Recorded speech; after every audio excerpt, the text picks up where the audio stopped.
Hello नमस्कार मेरे प्यारे साथियों। आज फिर मैं आप सभी के सामने राजस्थान पशु परिसर भर्ती परीक्षा 2024 के लिए सामान्य विज्ञान की पहली क्लास लेकर उपस्थित हूं।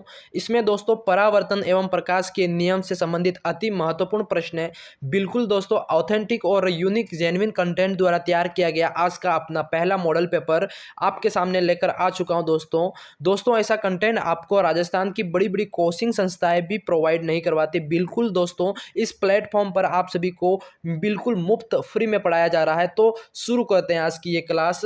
आपके सामने ये मॉडल पेपर 1, 2 और 3 दिसंबर वाला पेपर रहने वाला है। दिसंबर के अंदर आपका पेपर होने जा रहा है साथियों। मुश्किल से आपके सामने 25 से 26 दिन मात्र बचे हैं एग्जाम के अंदर, तो अभी से सभी तैयारी में लग जाइए साथियों। आपका पहला प्रश्न वेरी वेरी इंपॉर्टेंट पूछा गया है। पहला प्रश्न है आपका, प्रकाश की किरण गमन करती है। सभी प्यारे विद्यार्थी कमेंट में बताएंगे प्रकाश की किरण गमन करती है। ए सीधी रेखा में, बी टेढ़ी रेखा में, किसी भी दिशा में, या फिर इनमें से कोई नहीं। बताओ साथियों प्रकाश की जो किरण है वो कौन सी मतलब कैसे गमन करती है।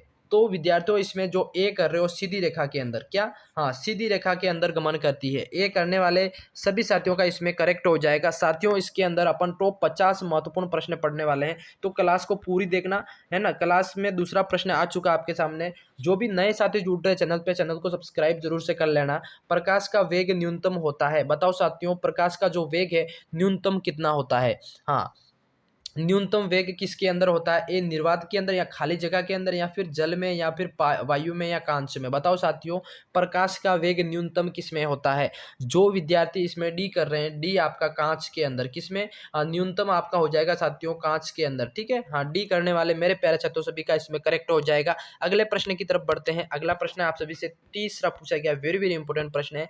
प्रश्न है आपका, मोटर गाड़ी के चालक के सामने लगा रहता है। बताओ मोटर गाड़ी के जो चालक होता है आगे, उसके सामने क्या लगा होता है। बताओ कांच लगा होता है, पर कौन सा, समतल दर्पण, उत्तल दर्पण, या अवतल दर्पण, या उत्तल लेंस। बताओ साथियों जो गाड़ी चलाने वाला चालक ड्राइवर होता है ना, उसके सामने कौन सा दर्पण लगा होता है। जी हाँ साथियों, उसमें आपका जो साथी इसमें बी कर रहे हैं ना, बी आपका कौन सा हो जाएगा, उत्तल दर्पण। नहीं नहीं, जो विद्यार्थी डी कर रहे हैं गलत हो जाएगा, उत्तल दर्पण लगा होता है साथियों जेन्यून और आपका ऑथेंटिक कंटेंट है। इसी तरह का आपको एग्जाम में हुबहू प्रश्न आपके दे दिए जाएंगे, तो आपको क्या, क्योंकि माइनस मार्किंग है और आपको इस तरह के प्रश्न भी नहीं आएंगे तो आपका गलत हो जाएगा। तो आपको पहले पढ़ा रहे हैं, क्लास को पूरी देखना है, सोच समझ कर आंसर करना है। ठीक है, हाँ उत्तल दर्पण हो जाएगा। उत्तल दर्पण करने वाले प्यारे साथियों सभी का राइट हो जाएगा। अगले प्रश्न की तरफ बढ़ते साथियों। अगला प्रश्न सभी से पूछा गया है कि मोटर कार के हेडलाइट में किसका प्रयोग होता है। बताओ साथियों मोटर कार होती है, उसके जो मतलब हेडलाइट होती है ना, उसके अंदर किसका प्रयोग होता है। ए समतल दर्पण, उत्तल दर्पण, या अवतल दर्पण साथियों उत्तल लेंस। बताओ किसका यूज होता है। हाँ विद्यार्थियों मोटर कार के हेडलाइट में यूज होता है अवतल दर्पण। जो साथी इसमें सी कर रहे हैं ना, सी करने वाले मेरे प्यारे साथियों सभी का इसमें करेक्ट हो जाएगा। वेरी वेरी इंपॉर्टेंट प्रश्न है साथियों। हाँ ये ऑथेंटिक और यूनिक जेन्युइन कंटेंट द्वारा तैयार किया गया आपका पहला मॉडल पेपर, जो कि आपके प्रकाश एवं परावर्तन के नियम से संबंधित अति महत्वपूर्ण प्रश्न आप सभी के लिए लेकर उपस्थित हो। तो एक बार क्लास को शेयर कर दो जल्दी से, और क्लास में नए जुड़े चैनल को सब्सक्राइब कर लेना। प्रश्न आपका 5वां पूछा गया चाहते हो, समतल दर्पण द्वारा बना प्रतिबिंब होता है। बताओ समतल दर्पण द्वारा जो प्रतिबिंब बनता है वो कैसा होता है। ये वास्तविक या काल्पनिक, या सी दोनों है, इनमें से कोई नहीं। सभी विद्यार्थी बताओ जो समतल दर्पण द्वारा प्रतिबिंब बनता है वो कैसा होता है साथियों। तो वो आपका जो बी कर रहे हैं, बी आपका साथियों, बी फॉर भूतनी को लॉक करो। ठीक है, बी काल्पनिक होता है। कैसा, हाँ नोट कर लेना। अगले प्रश्न की तरफ बढ़ते हैं। अगला प्रश्न आपका वेरी वेरी इंपॉर्टेंट पूछा गया साथियों, जो लेंस की क्षमता का एसआई मात्रक कितना हो, क्या होता है। बताओ हाँ लेंस की क्षमता का एसआई मात्रक क्या होता है साथियों। ये आपका डायोप्टर, या ल्यूमेन, या फिर लक्स, या फिर एंगस्ट्रॉम। बताओ साथियों क्या होता है।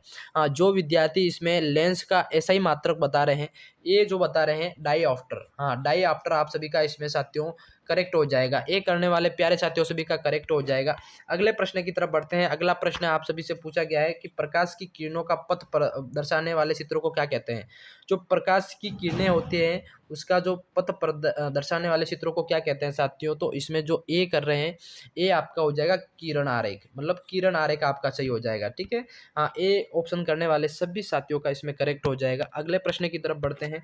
अगला प्रश्न आप सभी से 8 पूछा गया, वेरी वेरी इंपॉर्टेंट प्रश्न है कि जो 2D क्षमता वाले लेंस का फोकसांतर होता है कितना होता है बताओ। 2D क्षमता वाला किसका, हाँ 2D क्षमता वाला जो लेंस आता है उसका फोकस का अंतर कितना होता है।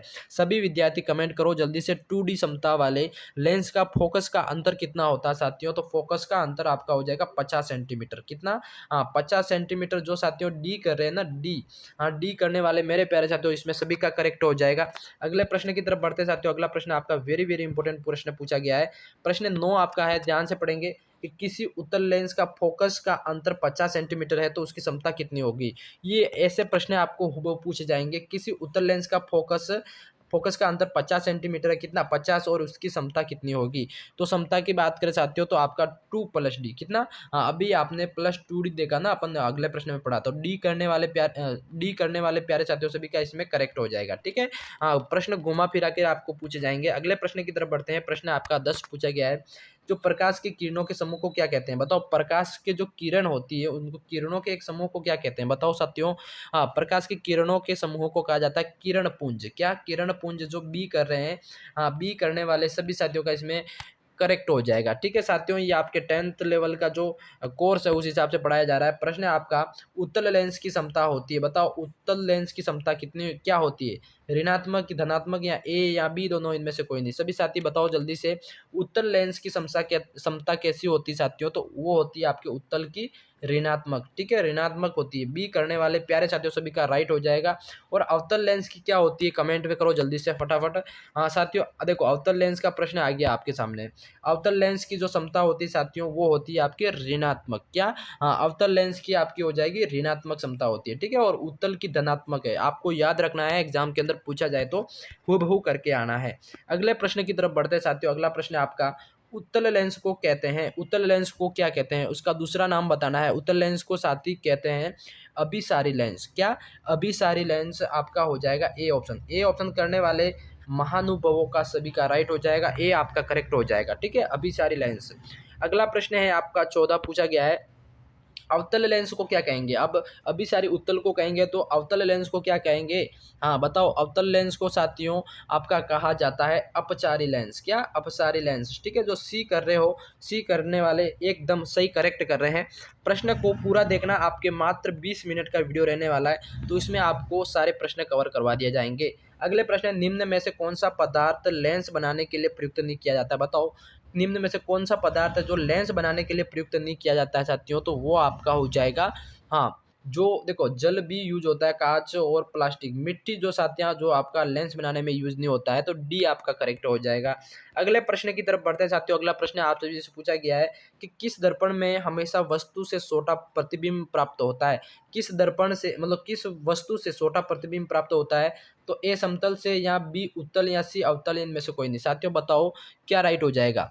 इसमें जो बी कर रहे हैं उत्तल से, उत्तल से आपका छोटा प्रतिबिंब प्राप्त होता है। ठीक है, बी करने वाले सभी का इसमें करेक्ट हो जाएगा। अगले प्रश्न की तरफ बढ़ते हैं। प्रश्न आपका 17 पूछा गया, वेरी वेरी इंपॉर्टेंट प्रश्न है।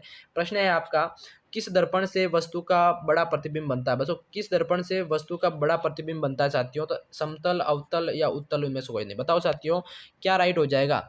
किस दर्पण से वस्तु का बड़ा प्रतिबिंब बनता है साथियों। तो आपका हो जाएगा अवतल से। किसके, हाँ अवतल से। उत्तल से तो छोटा प्रतिबिंब बनता है। ठीक है, हाँ बी कर रहे हो सभी का इसमें करेक्ट हो जाएगा। अगले प्रश्न की तरफ बढ़ते साथियों। प्रश्न 18 पूछा गया है, चैनल पे जो भी नए साथी जुड़ रहे हैं चैनल को सब्सक्राइब कर लेना। प्रकाश के परावर्तन के कितने नियम हैं। प्रकाश के जो परावर्तन के नियम कितने हैं साथियों। तो वो कौन कौन से हैं, कितने हैं बताओ। हाँ जो 2 कर रहे हैं ना, प्रकाश के परावर्तन के नियम कितने, 2 हो जाएंगे। ठीक है, नोट कर लेना कौन कौन से, कमेंट सेक्शन में बताओ जल्दी से। अगला प्रश्न है आप सभी का, प्रश्न है 19 पूछा गया है, जब प्रकाश की किरण हवा से कांच में प्रवेश करती है तो मुड़ जाती है। बताओ किधर। प्रकाश की जो किरण है हवा से कांच के अंदर प्रवेश करती है तो मुड़ जाती है। कैसे, अभिलंब से दूर, या फिर अभिलंब के निकट, या फिर अभिलंब के समांतर, इनमें से कोई नहीं। साथियों कैसे, क्या आंसर हो जाएगा। हाँ जो प्रकाश की किरण हवा से कांच के अंदर प्रवेश करती है तब वो मुड़ जाती है आपके अभिलंब के निकट। कब, हाँ अभिलंब के निकट, जहाँ से ये मुड़ जाती है। ठीक है, हाँ बी कर रहे हो सभी का इसमें करेक्ट हो जाएगा। देखो इस सेशन को ध्यान से देखना, इसमें से आपको 100% प्रश्न आपको पूछे जाएंगे। ठीक है, अगला प्रश्न आपका पूछा जाएगा, फोटोग्राफी कैमरा का अभिदृश्यक होता है। फोटोग्राफी जो कैमरा होता है उसका अभिदर्शक क्या होता है? हाँ, बताओ साथियों, उसका अभिदर्शक उत्तल लेंस होता है। क्या ए कर रहे हो ना, उत्तल लेंस, हाँ उत्तल लेंस ए कर रहे हो सभी का राइट हो जाएगा। ए करने वाले प्यारे साथियों सभी का राइट हो जाएगा। ठीक है, फोटोग्राफी कैमरा के अंदर कौन सा लेंस होता है? उत्तल लेंस होता है। ठीक है, हाँ ध्यान में रखना है। अगले प्रश्न की तरफ बात करें। अगला प्रश्न आपका वेरी वेरी इंपॉर्टेंट प्रश्न 21 पूछा गया साथियों कि जो साइड मिरर होता है, साइड मिरर की बात करें तो आपके बाइक के या कार के, है ना, तो साइड मिरर के रूप में प्रयुक्त होता है। कौन सा साइड मिरर के रूप में जो कांच प्रयुक्त होता है, मिरर कांच प्रयुक्त होता है, वो कौन सा होता है? अवतल या फिर उत्तल या उत्तल लेंस या फिर प्रिज्म? बताओ साथियों, साइड मिरर के रूप में जो मिरर यूज किया जाता है वो आपका हो जाएगा उत्तल दर्पण। कौन सा? उत्तल दर्पण आपका यूज किया जाता है। ठीक है, हाँ बी करने वाले प्यारे साथियों सभी का करेक्ट हो जाएगा। बी उत्तल दर्पण यूज होता है। ठीक है, साइड मिरर के रूप में वाहनों में। ठीक है, अगला प्रश्न है आपका 22 पूछा गया साथियों, वेरी वेरी इंपॉर्टेंट प्रश्न है। एक अवतल दर्पण की फोकस दूरी 10 सेंटीमीटर है तो उसकी वक्रता त्रिज्या क्या होगी? बताओ साथियों, एक अवतल दर्पण है उसकी जो फोकस दूरी 10 सेंटीमीटर है तो उसकी वक्रता त्रिज्या क्या होगी? हाँ सभी साथी बताओ, 22 का क्या राइट हो जाएगा? तो वक्रता त्रिज्या आपकी उसके 1 पॉइंट ज़्यादा होगी तो 22 सेंटीमीटर हो जाएगी। जो बी कर रहे हो ना, हाँ बी करने वाले साथियों सभी का राइट हो जाएगा। अगला प्रश्न है, फोकस दूरी 10 है तो वक्रता त्रिज्या इसकी डबल होगी। ठीक है, नोट कर लेना। अगले प्रश्न की तरफ बढ़ते हैं साथियों। अगला प्रश्न है आपका 23 पूछा गया, देखो ध्यान से पढ़ेंगे। निर्गत किरण एवं अभिलंब के बीच कोण कहते हैं। देखो कोण को क्या कहते हैं? निर्गत किरण और अभिलंब के बीच जो कोण बनता है साथियों, उस कोण को क्या कहते हैं? हाँ सभी साथी बताओ जल्दी से, उस कोण को कहते हैं साथियों निर्गत कोण। क्या निर्गत कोण कहते हैं? सी करने वाले प्यारे साथियों सभी का राइट हो जाएगा। अगले प्रश्न की तरफ बढ़े। अगला प्रश्न आपका 24 पूछा गया है, ध्यान से पढ़ेंगे। प्रश्न है आपका, सरल सूक्ष्मदर्शी में किसका यूज होता है? किसका यूज होता है? सरल सूक्ष्मदर्शी के अंदर साथियों यूज होता है आपका क्या? अवतल दर्पण, उत्तल दर्पण या अवतल लेंस या फिर उत्तल लेंस? बताओ साथियों, कमेंट करो जल्दी से। क्या? कमेंट करो। देखो इसमें जो यूज किया जाता है, कमेंट करो एक बार, मैं कमेंट देख लेता हूँ। हाँ इसमें जो आपका यूज होता है साथियों, डी डी आपका उत्तल लेंस यूज किया जाता है। ठीक है, 24 का डी आंसर करेक्ट हो जाएगा। उत्तल लेंस, कौन सा? उत्तल लेंस आपका यूज किया जाता है। ठीक है, नोट कर लेना, अगले एग्जाम के अंदर 100% पूछा जाएगा। अगले प्रश्न की तरफ बढ़ते हैं। प्रश्न आपका 25 पूछा गया विद्यार्थियों। प्रश्न है, किस लेंस के द्वारा सिर्फ काल्पनिक प्रतिबिंब बनता है? अब बताओ भाई, ये अपने अगले प्रश्न में पढ़ा कि किस लेंस के द्वारा सिर्फ काल्पनिक प्रतिबिंब बनता है? अवतल, हाँ जो उत्तल कर रहे हैं वो नहीं, अवतल के द्वारा काल्पनिक बनता है। ठीक है, बी करेक्ट हो जाएगा। अगले प्रश्न की तरफ बढ़ते हैं। अगला प्रश्न आपका 26 पूछा गया साथियों।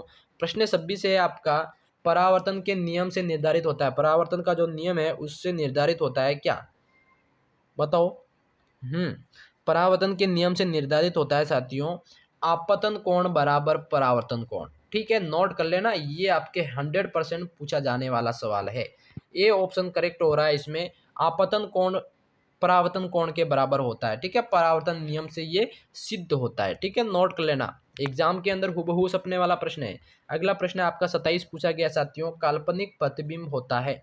काल्पनिक जो प्रतिबिंब होता है वो आपका सीधा होता है। ए कर दो जल्दी से, हाँ ए फॉर एप्पल लॉक कर दो जल्दी से। अगला प्रश्न है आपका 28 पूछा गया साथियों। प्रश्न है आपका, लेंस में मुख्य फोकस की संख्या कितनी होती है? लेंस में जो मुख्य फोकस की संख्या है साथियों कितनी होती है? जो साथी इसमें दो कर रहे हैं ना, ए कर रहे हैं, ए ऑप्शन करने वाले प्यारे साथियों सभी का इसमें करेक्ट हो जाएगा। अगला प्रश्न है आपका 29 पूछा गया है, जो सर्च लाइट है, सर्च लाइट का परावर्तक सतह कितना होता है? सर्च लाइट का परावर्तक सतह कितना होता है, क्या होता है? तो बताओ साथियों, ये आपका अवतल हो जाएगा। अवतल करने वाले प्यारे साथियों सभी का इसमें करेक्ट हो जाएगा। अगला प्रश्न है, ध्यान से पढ़ेंगे। प्रश्न है आपका वेरी वेरी इंपॉर्टेंट प्रश्न है, एग्जाम के अंदर सपने जैसा है। दाढ़ी बनाने में कौन सा दर्पण युक्त होता है? जो दाढ़ी बनाते हैं ना, सेविंग दर्पण होता है, उसके अंदर कौन सा दर्पण यूज होता है? बताओ, समतल, उत्तल, अवतल, कोई नहीं? बताओ जल्दी से। सभी विद्यार्थी जो सी कर रहे हैं, अवतल दर्पण, कौन सा? हाँ अवतल दर्पण यूज होता है। ठीक है साथियों, आज की क्लास में अपन 30 जेन्युइन ऑथेंटिक कंटेंट द्वारा यूनिक प्रश्न आप सभी के लिए लेके उपस्थित था। प्रश्न आपको कैसे लगे कमेंट सेक्शन में जरूर बताना। क्लास यहाँ तक देखने के लिए शुक्रिया। चैनल पे नए तो चैनल को सब्सक्राइब करके जरूर जाना। क्योंकि इस पे अंतिम 25 दिन के अंदर आपको कंप्लीट तैयारी करवाई जाएगी। चैनल को सब्सक्राइब जरूर से कर लेना। Thank you, bye bye.